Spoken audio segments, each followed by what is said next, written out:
এই যে চোখ দুটো আল্লাহ আমাদেরকে দান করেছেন, আপনি যখন ওইসব বাজে ছবি দেখেন, এই চোখগুলোর অপব্যবহার করবেন কিভাবে?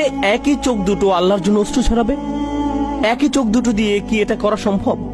এই যে জিহ্বা আল্লাহ আপনাকে দিয়েছেন, এর মাধ্যমে আপনি আল্লাহর কথাগুলো তেলাওয়াত করতে পারেন, অথচ আপনি আপনার সারাদিন অতিবাহিত করেন গালিগালাজ আর মন্দ কথা বলে।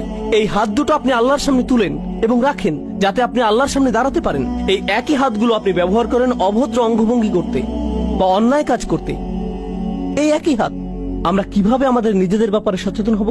আল্লাহ বলছেন, ওয়ালা তাকুনু কাল্লাযীনা নাসুল্লাহা ফাআনসাহুম আনফুসাহুম। তোমরা তাদের মতো হইও না যারা আল্লাহকে ভুলে গিয়েছিল, আর আল্লাহকে ভুলে যাওয়ার ফলে আল্লাহ তাদেরকে নিজেদের ব্যাপারে ভুলেই দিয়েছেন। আপনি এমনকি জানবেনও না যে আপনি কেমন। আপনি আল্লাহর একজন সম্মানিত সৃষ্টি, কিন্তু এই লোভের কারণে আপনি একটা পশুর চেয়ে অধম হয়ে গিয়েছেন।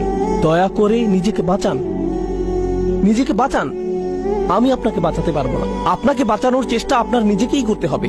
আল্লাহি যত ছবি, এগুলো প্রচারের জন্য যত বিজ্ঞাপন এবং এর সংশ্লিষ্ট যত কিছু আছে, যারা আমাদেরকে পশুর স্তরে নামিয়ে নিতে সদা তৎপর, তারা খুবই শক্তিশালী। প্রচুর টাকা ব্যয় করা হয় বাচ্চাদের মধ্যে যৌনতা ছড়িয়ে দেওয়ার জন্য। এই কাজে প্রচুর টাকা ব্যয় করা হয় অশ্লীলতাকে স্বাভাবিকীকরণ করতে, এগুলো উদযাপন করতে এবং নীতি নৈতিকতাকে নতুন করে সংজ্ঞায়িত করতে, ভালো মন্দকে নতুন ভাবে সংজ্ঞায়িত